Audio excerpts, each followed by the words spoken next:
la pasión. Y entonces ayer, cuando hablábamos de eso, no sé, supongo que el Espíritu Santo me traía a la mente a recordar esa pasión. Y yo misma me decía, ¿qué ha pasado? ¿Qué ha pasado? Quizá esa pasión se ha transformado en otros aspectos, hemos hecho hemos enfrentado más desafíos de otras maneras, y ahora tenemos que enfrentar otros. Pero lo importante es no perder la pasión por hacer las cosas que Dios nos llama a hacer. Y hay un pasaje muy bonito que está en el Evangelio según San Mateo. El capítulo 20 empieza hablando de los obreros de la viña. Es una parábola que dice el Señor, ya después la vamos a leer. Es una parábola, creo que todos la conocen más o menos, después la vamos a ir viendo en un poco más de profundidad. Pero cuando se escribe el Nuevo Testamento, cuando se escribe la palabra, no se escribe separados por capítulos, sino que son escritos, ¿no? Entonces, es muy interesante porque el contexto de la parábola de los obreros de la viña tiene un contexto que viene desde el capítulo anterior. De hecho, cuando empieza, el Señor dice, ¿por qué el reino de los cielos es semejante? ¿Por qué? El por qué nos conecta con lo que estaba diciendo, con lo que estaba ocurriendo anteriormente. Entonces es interesante que veamos todo el contexto. ¿Qué había pasado antes? ¿De qué por qué? ¿Por qué? ¿Por qué dice por qué? Lo que había ocurrido es que resulta que Pedro, en el capítulo anterior, lo que se relata inmediatamente antes, es que Pedro está diciendo al Señor, si nosotros hemos dejado todo para seguirte, ¿qué recompensa tendremos? Pedro está diciendo, a ver, ¿yo qué voy a tener si yo te estoy dando todo? ¿Y por qué dice Pedro eso? Un poquito más atrás, inmediatamente antes, está hablando del joven rico. El encuentro que tiene Jesús con un hombre que era rico, tenía muchísimas posesiones, y resulta que ese hombre viene y le dice al Señor, Señor, ¿qué he de hacer para heredar la vida eterna? Y el Señor le dice, guarda los mandamientos. Y dice, yo los he guardado desde mi juventud. Se refería a no robar, no matar, etcétera, etcétera. Y entonces le dice, bueno, le dice el Señor conocía su corazón. Le dice, entonces te falta una cosa, vende todo lo que tienes y entrégalo a los pobres. Y dice que el hombre se fue triste. Se fue triste porque no estaba dispuesto a entregar sus bienes para darlo a los pobres. Es muy interesante porque yo estoy segura, y un poco con lo que había contado antes de nuestra experiencia, nosotros estábamos dispuestos a pasar frío y a dormir pasando frío esa noche, probablemente a enfermar. Estábamos dispuestos. Pero el Señor vio el corazón y dijo, hasta aquí. Hace falta. Yo te voy a cobijar, te voy a proteger. Eso es una opinión personal, yo creo que el Señor no hubiera permitido que se quede pobre vendiendo todos sus bienes. Solamente estaba haciéndole reconocer, tratando de que él reconociera que estaba faltando al primer mandamiento. El primer mandamiento es, amarás al Señor tu Dios con todo tu corazón, con toda tu alma y con todas tus fuerzas. Entonces, claro, él no había robado, no había matado, etcétera, etcétera, pero no amaba al Señor. El Señor no estaba en primer lugar. En primer lugar estaban sus riquezas. Y eso es lo que el Señor le quiere confrontar en ese momento. Y dice que el hombre, como no estaba dispuesto, se fue triste.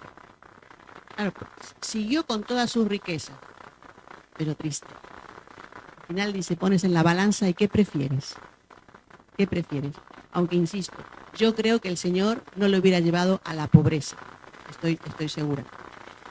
Entonces, al ver esto los discípulos, es cuando Pedro dice, wow, pero nosotros sí que hemos dejado cosas por seguirte. Este no quiere dejar nada, pero nosotros sí que hemos dejado cosas por seguirte. ¿Y nosotros qué tendremos?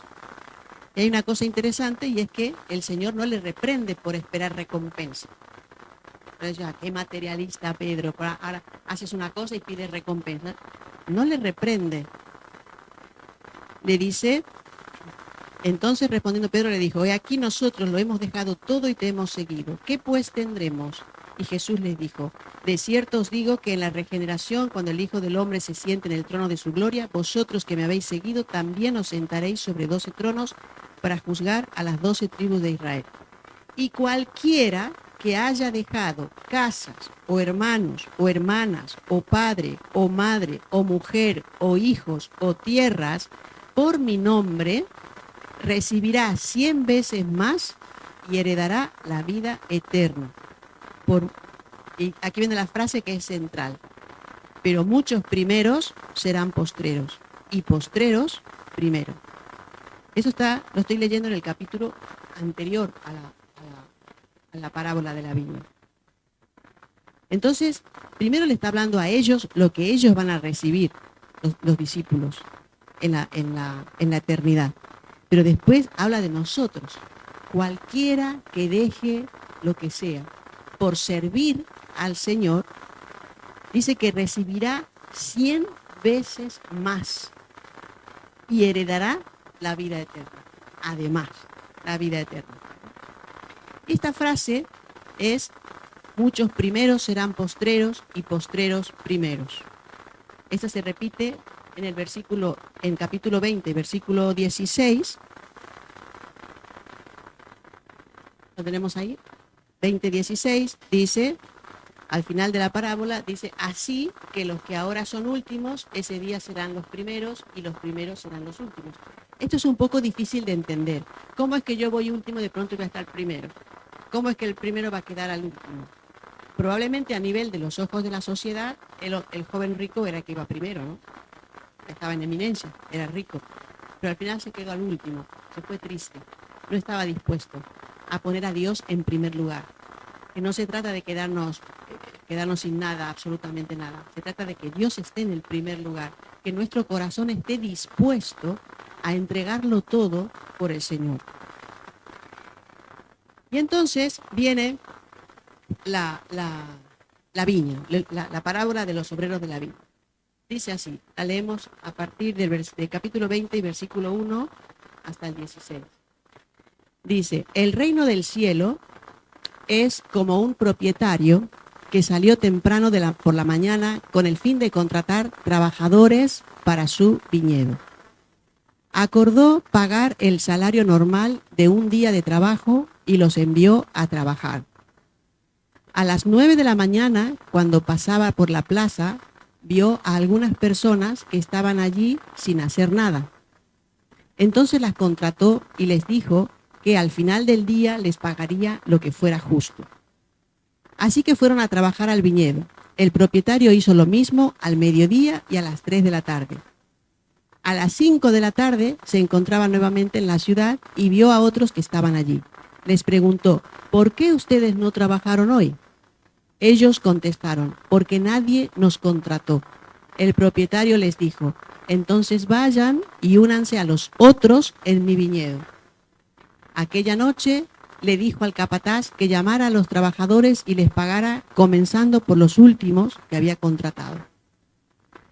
Cuando recibieron su paga, los que habían sido contratados a las 5 de la tarde, cada uno recibió el salario por una jornada completa. Cuando los que habían sido contratados primero llegaron a recibir su paga, supusieron que recibirían más, pero a ellos también se les pagó el salario de un día. Cuando recibieron la paga, protestaron contra el propietario. Aquellos trabajaron solo una hora, sin embargo, se les ha pagado lo mismo que a nosotros, que trabajamos todo el día bajo el intenso calor. Él le respondió a uno de ellos, amigo, no he sido injusto. ¿Acaso tú no acordaste conmigo que trabajarías todo el día por el salario acostumbrado? Toma tu dinero y vete. Quise pagarle a este último trabajador lo mismo que a ti. ¿Acaso es contra la ley que yo haga lo que quiero con mi dinero? ¿Te pones celoso porque soy bondadoso con otros? Así que los que ahora son últimos, ese día serán los primeros, y los primeros serán los últimos. Esta es una parábola que aparentemente es un poco injusta, ¿no? Pero vamos a analizar un poco. Una de las cosas es que la viña tiene que ser recogida rápido.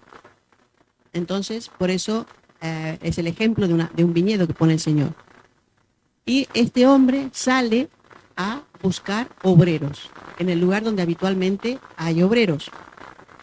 Entonces dice que sale por la mañana y contrata obreros. Los contrata para todo el día, para la jornada completa. Y eso es un denario. Me estaba enterando yo que el denario era el equivalente al precio de 10 burros. Con un denario podían comprar 10 burros. Pero claro, tenían que comer, entonces no era tan así. Por eso se llamaba denario de 10 burros. Era el precio de los burros. La cuestión es que los que contrata a primera hora hace el acuerdo que van a cobrar un denario, que es un jornal completo. Los lleva a trabajar, más tarde necesita más obreros, ve que no son suficientes, el dueño vuelve, busca más, había más gente ahí sin trabajar, los invita, sí, van. Y a lo siguiente le dice, te pagaré lo que es justo. Le dice, te pagaré lo que es justo. Se los lleva, a las 3 horas vuelve y otra vez hay más gente allí, los invita, te pagaré lo que es justo. Muy bien, se los lleva. Y faltando una hora para el final de la jornada, sale y aún hay otros que no habían trabajado. Dice, ¿y por qué no habéis trabajado? Dice, es que nadie nos ha contratado. Probablemente habían ido por otro sitio buscando trabajo y no habían coincidido. Dice, bueno, venid. Y van a trabajar. Llama la atención, porque no era habitual, que le dice al capataz, le dice al mayordomo, le dice, llamadlos para pagarle, pero empezando por los postreros, empezando por los últimos que han llegado. Así que es una provocación, ¿no? Podría haberlo dejado, quizá cualquiera de nosotros dice, bueno, si yo quiero hacer esto, que no se enteren los otros para que no tengan envidia, ¿no? Pero no, empezando por los postreros. Y entonces vienen estos pensando que, claro, van a recibir una horita de trabajo y les paga un denario. ¡Buah! ¡Qué alegría!, ¿no? Habiendo trabajado una hora, que te paguen la jornada completa. ¡Qué guay! ¡Súper! Muy bien. Y después vienen los otros, les pagan un denario. Los otros, claro, los otros se alegraron. Porque dicen, si a estos que han trabajado una hora les ha pagado un denario, pues a nosotros, imagínate, multiplícalo. Un montón, en un día. Pero cuando llegan cobran un denario también. Ay, la alegría se transformó en enojo. De ¿cómo es posible? Allí sale el sindicato unido de viñateros y dice, no puede ser, porque tenemos que ser iguales. Si he trabajado una hora, le habéis pagado eso, a nosotros tenéis que pagar más. Entonces, el dueño de la viña les dice, interesante lo que dice, yo he arreglado contigo en un denario. Yo te he pagado a ti lo que era justo. ¿Qué pasa si yo a ellos les quiero dar más? Ese no es tu problema. Que tienes envidia porque yo soy bueno, yo a ellos les doy más. Pero yo a ti no te he hecho injusticia. Hemos acordado un denario y yo te he pagado un denario. ¿Por qué él puede hacer eso? Porque él es el dueño. Porque él es el amo. Él puede hacer lo que él quiera. Y aquí me viene a la mente la diferencia entre Judas y el ladrón de la cruz. Fíjense que Judas fue un hombre que estuvo 3 años con el maestro, caminando con el maestro, recibiendo la enseñanza, estuvo en una escuela privilegiada. Ya quisiéramos muchos de nosotros haber estado caminando con Jesús 3 añitos, ¿eh? ¡Bah! ¡Qué pasada! Así estuvo Judas, caminando con el Señor 3 años a todos los sitios, viéndole hacer milagros, cómo hablaba con la gente, la misericordia que tenía, cómo les trataba, cómo oraba, viéndole vivir, cómo vivía el Señor. Estuvo 3 años y perdió su alma. Le traicionó. Y sin embargo, el ladrón de la cruz había vivido toda la vida siendo un sabandija, un delincuente, y por esa razón estaba en la cruz, pero ese está en el paraíso con el Señor. Quizás Judas podía decir, ¿cómo es eso? Si yo he estado 3 años con el Señor y este ahí ahora por 2 minutos y se va al cielo y yo no. Son las reglas del juego. ¿Quién establece las reglas del juego? El Señor. ¿Por qué? Porque Él es el amo. Él es el dueño de todo. Y esto es lo impresionante. Esto es lo impresionante. Que Él, siendo el dueño, el amo, se da el lujo, o nosotros tenemos el lujo, de que se fije en nosotros de una manera personal. Fíjate que dice, en cuanto al cobro, Levítico 19:13, dice, no defraudes ni le robes a tu prójimo, no retengas hasta el día siguiente el salario de tus obreros contratados. O sea que este hombre cumplía la ley. Deuteronomio 24 también dice, 14 y 15, jamás te aproveches de los obreros pobres y desamparados, ya sean hermanos israelitas o extranjeros que vivan en tu ciudad. Debes pagarles lo que les corresponde al final del día, antes de que caiga el sol, porque son pobres y cuentan con esa paga para vivir. De lo contrario, gracias, ellos podrían clamar al Señor en tu contra y tú serías culpable de pecado.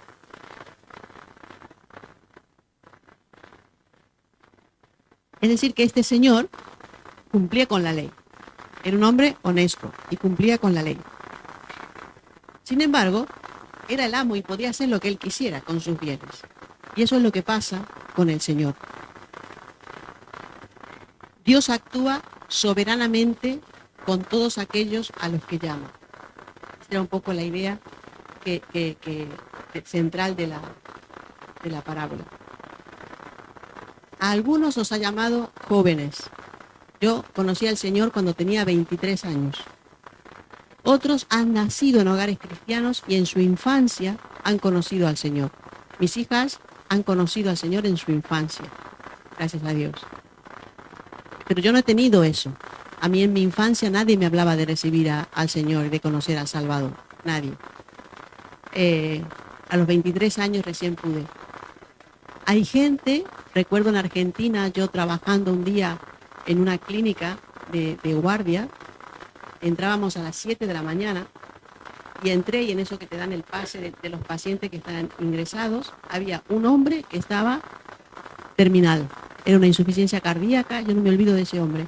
Era una insuficiencia cardíaca y estaba terminal, ya no había nada para él, no se podía recuperar. Estaban esperando que, bueno, así, literal. Y entonces yo fui, volviendo a la pasión, ¿no? Yo fui y le dije, claro, con la autoridad de un médico, abrí la puerta, buenos días, yo soy la doctora de guardia, tal, muy bien, ¿pueden salir todos? Sí, por supuesto, salieron todos. ¿Que le hice un tratamiento? No, le prediqué el Evangelio. Le prediqué el Evangelio y el hombre recibió a Cristo. Y a la hora murió. Y se fue al cielo, y seguro que cuando nos veamos en el cielo me va a abrazar y me va a decir, qué bien, yo estaba ahí en la clínica cuando me hablaste, ¿no? Ese hombre recibió la misma gracia que aquel otro que nació en un hogar cristiano y que de pequeñito la mamá oraba al lado de su camita por las noches y le pedía a Dios que guarde su vida y que sea un siervo del Señor. La gracia es la misma del ladrón del lado de la cruz y de aquellos que caminaron 3 años con Jesús. La gracia que recibieron es la misma. Entonces, si en algún momento te sientes un poquito menos, porque es que, claro, yo soy mayor y yo he conocido al Señor ahora, la gracia que recibes es la misma. Y eso es lo que dice la parábola de la viña. Dios busca personas necesitadas. ¿Se dan cuenta cómo en la parábola es el amo? Él tenía capataces, tenía empleados, pero no manda a los capataces a que busquen obreros. Va él a buscar a los obreros. Es Dios el que te busca. Es Dios el que quiere que tengas un encuentro con él. Y este hombre, que está representando a Dios en la parábola, buscaba a los obreros. Dios te está buscando para que tú le sirvas en su viña, para que tú trabajes en el campo que Él ha establecido y en el lugar que Él ha designado para ti. Él te está buscando. ¿Qué harás? ¿Cuál será tu respuesta? ¿Anticiparás primero las condiciones o dirás, sí, yo voy? Aquellos le dijo, yo te pagaré lo que es justo. Yo voy. Qué bonito la respuesta de los de la última hora. Yo te pagaré lo que es justo. Poquito que sea, me viene bien porque me venía bien. Esa es la respuesta que Dios espera de cada uno de nosotros. ¿Sabes por qué? Porque lo que Dios te pague, no te lo has ganado. No te lo has ganado. Que nadie crea que las bendiciones que recibe son porque las ha ganado, porque es tan buena persona que Dios ha querido bendecirle. No hemos ganado nada. Porque estamos todos perdidos. Estábamos todos perdidos y es Cristo el que ha venido a la tierra para morir en lugar nuestro. Cada uno de nosotros merecía la muerte. Cada uno de nosotros merecía la cruz. Morir en una cruz horrible de tortura. Eso es lo que merecíamos nosotros. Pero Jesús vino a vivir sin pecado y a entregarse a morir en esa cruz en lugar nuestro. Él tomó nuestro lugar. Entonces, ¿cuál es nuestro mérito? Ninguno. Los méritos son de Cristo, que se entregó por amor a cada uno de nosotros. Así que esta es la hora en que el Espíritu Santo quiera que podamos nosotros pensar en cómo estamos viviendo. Estamos viviendo para ese amo que nos está buscando y que quiere darnos el privilegio de servirle, o estamos viviendo para nosotros mismos. Porque si vivimos para nosotros mismos, para nuestra riqueza, para nuestros placeres, para nuestro que no tienen por qué ser malos, pero que ese sea el centro de nuestra vida, vamos a irnos como el joven rico, triste. Yo, como decía, he conocido al Señor a los 23 años y ahora voy a cumplir 64. Y puedo decir que es la mejor decisión que he tomado en toda mi vida. Lo afirmo, es la mejor decisión que he tomado en toda mi vida. Cuando he entendido que Jesús murió por mí, alguien me lo explicó y me dijo, si tú quieres, Él está a la puerta y llama a la puerta de tu corazón. Si tú quieres, puedes abrir la puerta y pedirle a Él que entre a tu vida. Y yo lo hice. Y puedo decir que el Señor me ha llevado por muchos sitios. El Señor me ha dado grandes bendiciones. He tomado otras grandes decisiones, como con quién me voy a casar, dónde voy a vivir. Es decir, hay decisiones muy importantes en la vida. Pero esa decisión ha sido la más importante de toda mi vida. Y no me he arrepentido ni me voy a arrepentir de esa decisión. Porque el único que merece la pena ser seguido y ser servido es Jesús. Porque Él debe ser el primero en nuestra vida. Que nuestra vida no será perfecta, que cometemos errores, que muchas veces tenemos altibajos, a veces nos alejamos, como se acuerdan la última vez hablábamos de Abraham, que se fue a Egipto y que después volvió. Tenemos altibajos, no somos perfectos, pero el Señor ya lo sabe, el Señor ya lo sabe. Lo que nos falta es poner nuestro corazón, nuestra disposición para seguirle a Él y para servirle a Él.